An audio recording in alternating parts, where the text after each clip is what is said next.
an Olympian twice. You really need to choose your people carefully in this sport, definitely. Does it get lonely sometimes? Yeah, it does. It does. It gets lonely even on the court. You can have 10 people in your box, but still you are going there alone and you're competing alone. And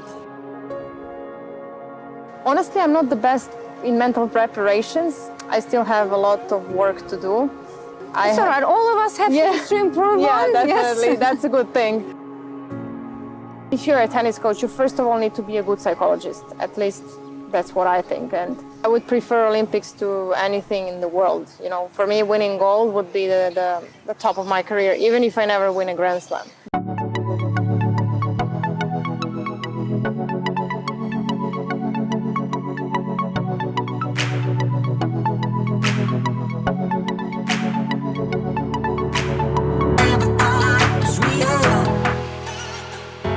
Hi, I'm Elena Reddy and welcome to Foreign Influence. We're about to interview Alex Krunic, who represents Serbia. She is in Melbourne for the Australian Open.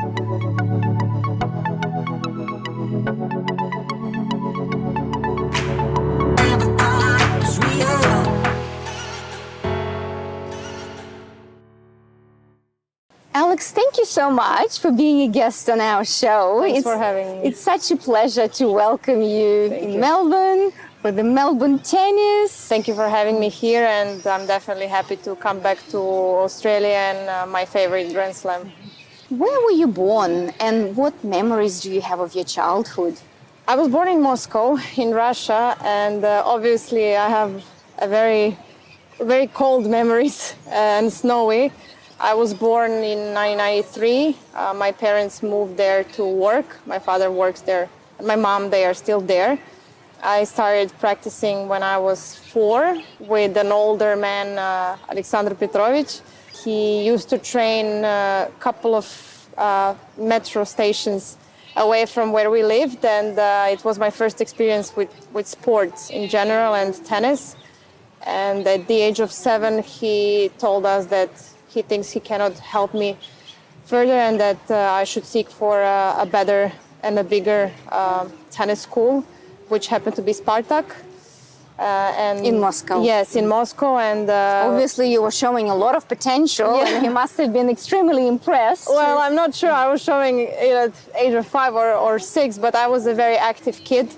And at the age of 7, we went to Spartak in Moscow, and I was picked by my first coach, Eduard Safonov, and that's basically how my tennis journey started. And before that, when I was 3.5, 4, my late grandparents gifted me a sponge ball and a plastic racket, and that's when I started hitting all the decorations and flowers at home. So my mom decided that it's safer for her and for me to play elsewhere. So that's my first step into tennis. That's how I can say.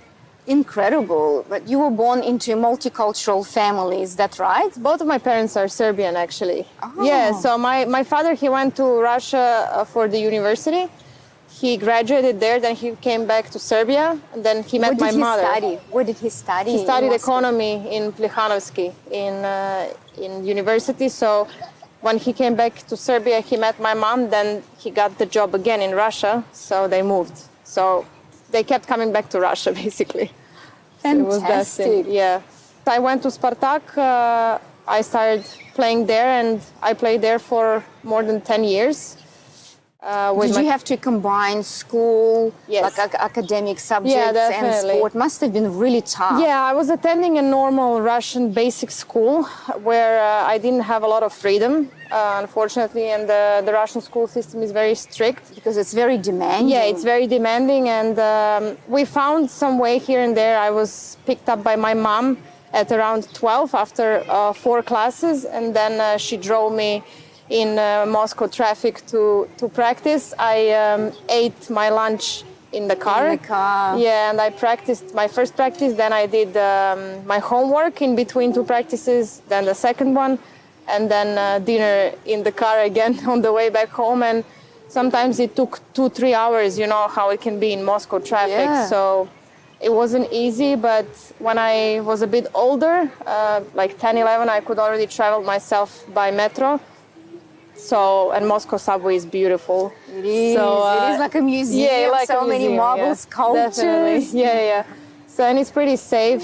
So that's when it was a bit easier for my mom. But then my sister started playing, so she was driving her. So she was the driver for 10 years. You were a tennis family. Yeah, well, Were your parents athletic? not really. I mean, my father played a bit of basketball in his university, and my mom played a bit of volleyball, but nothing. They weren't professional, or they didn't even play for the university properly. So they come from. What was your mom's profession? She's economist as well. So they're working in the same same company even. So Wow.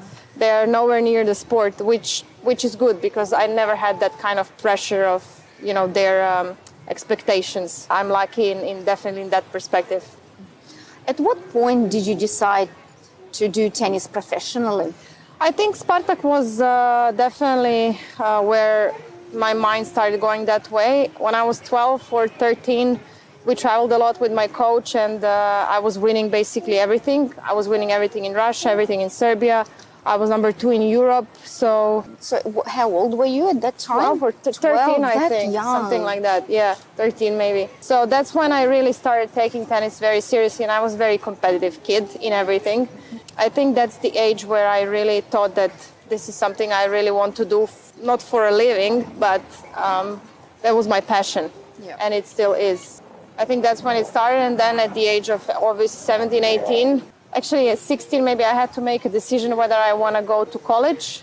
States, I was receiving a lot Because of that's offers. the time when you finish high school in Russia. Yeah, 15, 16. I got a lot of offers from the USA to play in college, and it was very interesting. And of course, I spent some time thinking, but I wanted to continue professionally and try myself in professional waters. So I'm glad that I made that decision. But You followed your dream. yeah, definitely. I followed my dream, my passion, and I definitely made the right decision. And yeah, I'm happy that I had this opportunity to make a choice, because some players, they make a choice to go to college because they financially cannot keep trying to be professional. So I'm definitely lucky in that way.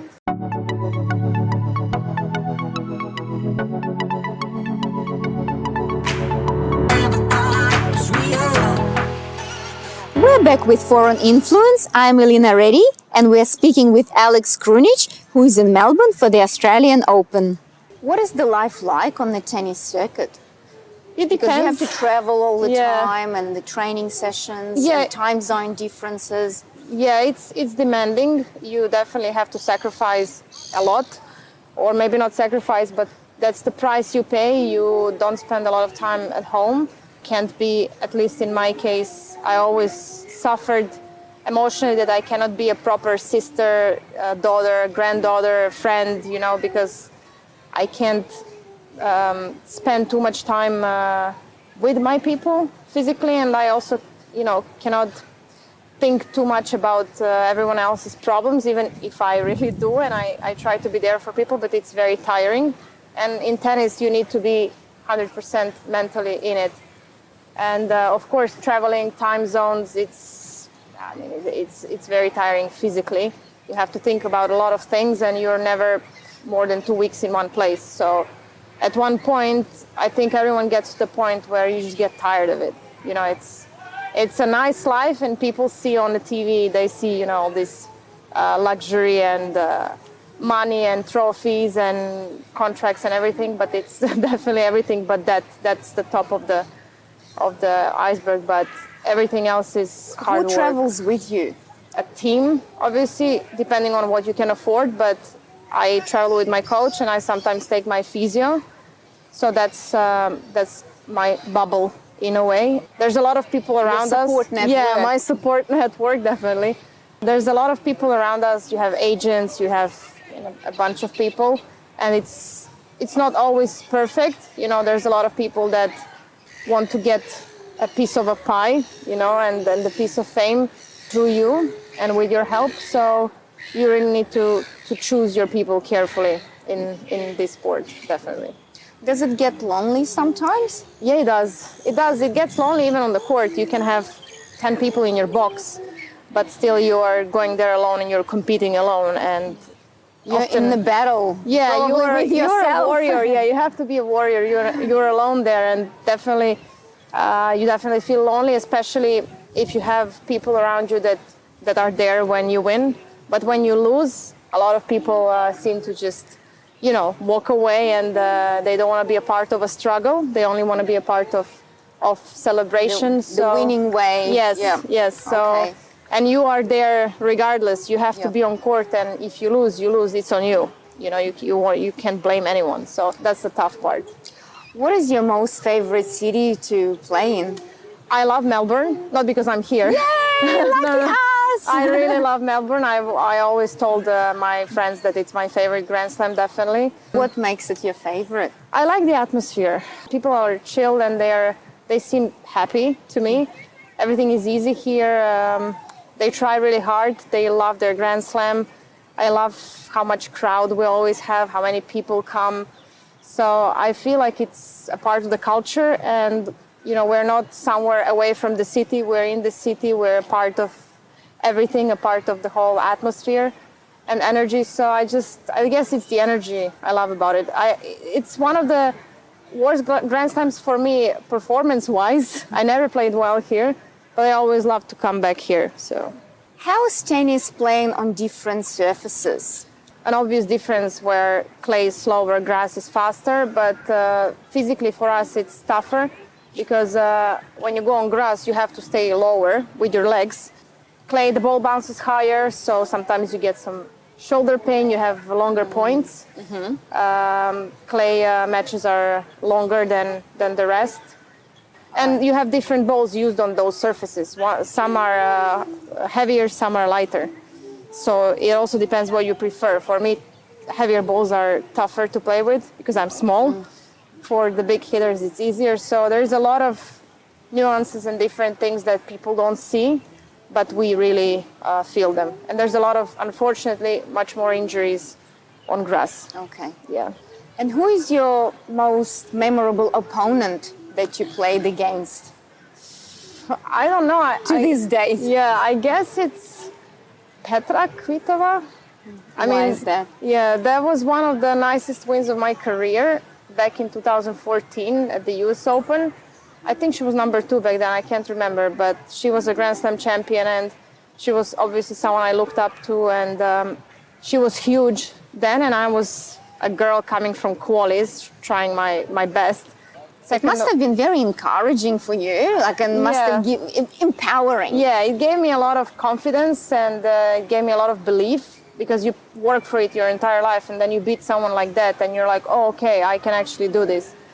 And also, I loved watching her, and I just love Petra. I think she's a great person and she's very respectful towards everyone, which I really love about her. And to me, it was one of the nicest moments because I beat someone I admired, but still it was in a very nice and respectful way and a very fair play match. So that was definitely one of the most memorable ones.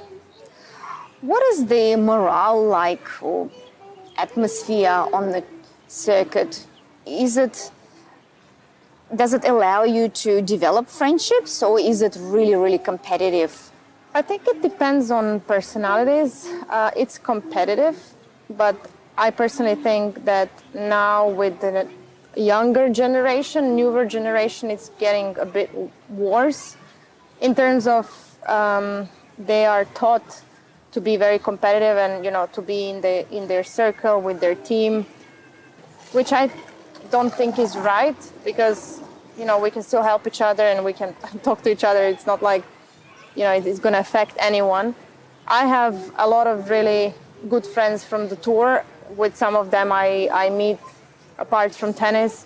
So definitely I know that I will keep a lot of good friendships from tennis when I finish my career. So for me personally, I just think it depends what you want and on your personality. But I'm very social, and I think if you're looking for a friend and if you're looking for making a friendship is definitely possible everywhere, let alone on tour. But the atmosphere is getting, to me, more and more competitive, which I'm not a fan of, but I hope it's going to change, and I hope with age, when these girls mature, they will understand that they can be competitors on the court, but off the court, it doesn't have to be like that.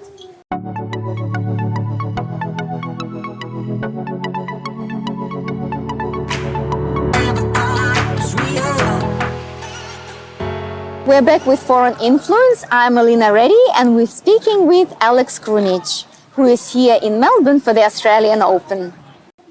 Tennis is a very mental game. How do you prepare, and most importantly, how do you stay motivated? Honestly, I'm not the best in mental preparations. I still have a lot of work to do. It's all right. All of us have things to improve yeah, on. definitely. Yes. That's a good thing. I have trouble switching off because, I'm very often on my phone. There's too much information. And I think for me, the best matches I played, I had to switch off from everything at least an hour before my match. Spend time with my coach, or alone, but in a quiet place. Because I think the emptier your head is before everything, the better. Because there's always an influence in the outside world. It definitely helps me to just switch off from everything at least an hour before the match, and I think that's what most players do. And how do you unwind? Oh, well, I try to spend less time in the club and on site. I think also, especially at the Grand Slam, it's just too many people, so you need to go away, at least for me. So for me, that's a very important thing to just, at the end of the day, go somewhere, do something you love, doesn't matter. Everyone has something we love. To me, staying in the club long hours and, having 2 practices a day, and that's definitely not what I like. I like to be done in the morning and maybe go watch a movie or, have a nice walk.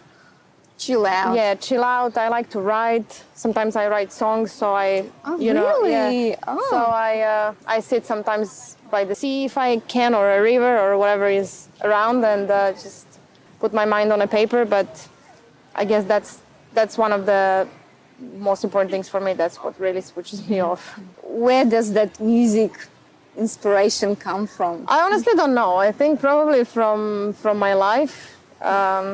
Water inspires me a lot. When I'm usually in the country where there is a sea or an ocean, that's where I just sit there and I start writing. So I think I write a lot when I'm in Croatia. Croatia inspires me for some reason. What city do you spend most time in? Belgrade. Belgrade. Belgrade, even though Moscow is my first love, and whenever I go there, I'm home.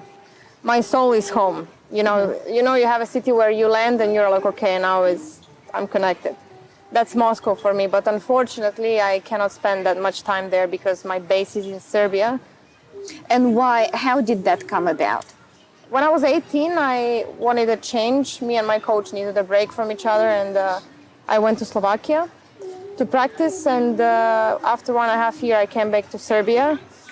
And ever since then, I was thinking to come back to Moscow, but it's not easy to practice there, and everything is very far. The weather is not really good for tennis, so I decided that it's definitely more convenient to practice in Serbia. And then I had a Serbian team, so it just happened like that, And I also spend a lot of time in Split. My coach is from Split, and I love Split. Absolutely love Split. It's a beautiful part of the world. Yeah, definitely is. So what is your coach's name? Zudin Zunic.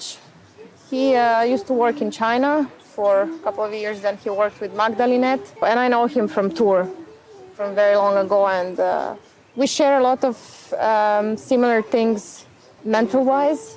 He's more like a mentor to me. That's important to have that relationship for me, and that's connection. Important. Yeah. If you're a tennis coach, you first of all need to be a good psychologist. At least that's what I think. And we all know forehands and backhands, but to get the best out of us at that given moment, you need to feel, because our season is 11 months almost, and it's not going to be the same day every day. So that's what I appreciate about him, is that he really he puts his ego aside and he's there for me, and he's there to try to find the best way to get to me. And that's, for me, that's what matters the most. I am very proud of you because you are an Olympian twice. Yeah. Most people who are Olympians, they are Olympians only once, but you are very lucky and not lucky. You have worked very hard to get there. You're an Olympian twice. Yeah. What is it like to participate in the Olympics compared to Grand Slam? I would prefer Olympics to anything in the world. You know, for me, winning gold would be the top of my career, even if I never win a Grand Slam. The highest honor. Yeah, the highest honor, definitely. For me, it's like sports culture that I'm in. For me, it's the highest. And everybody cheering for one another. Yeah. It's like the top of the iceberg for me to win an Olympic medal. So it's definitely something I enjoyed enormously. And my first Olympics in Rio was unforgettable. You know, I was like a kid in the Disneyland, watching all the athletes, taking a picture with Usain Bolt. Of course, was a classic. Eating in the same place with everyone, then watching them on a TV in different sports. It's, to me, it's an unbelievable experience. I cannot compare it to anything. And then having a chance to compete again in Tokyo, with me being a huge fan of Japan and being there at the Olympics, obviously it was a bit different because it was COVID and there was a lot of restrictions. How was it different? We had to get ways? tested every day. We got tested every day. We had to obviously be in masks and, you know, be socially distanced. We had this glass separators in the restaurant and everything, but How about the supporters? there wasn't any. No. Well, it was televised, and there were a lot of obviously. supporters Yeah, of course, watching television and Yeah. cheering for you. Definitely. Yeah. But I will attend or make one more, at least one more Olympic. I hope Who that. was in the team this time around, in the tennis team at the Olympics? It was me, Nina Stojanovic. We played doubles. She played singles, and Ivana Jorovic, she played singles with her protected ranking. Kecmanovic and Novak. Well, thank you so much for a Thank lovely you. chat. Thank we you. wish you all the best, Thanks. and we are looking forward to cheer for you Thank at the you. Australian Open I'm and other looking forward. tournaments. Thanks. I'm looking forward for your support. It's well needed. Thank you, guys.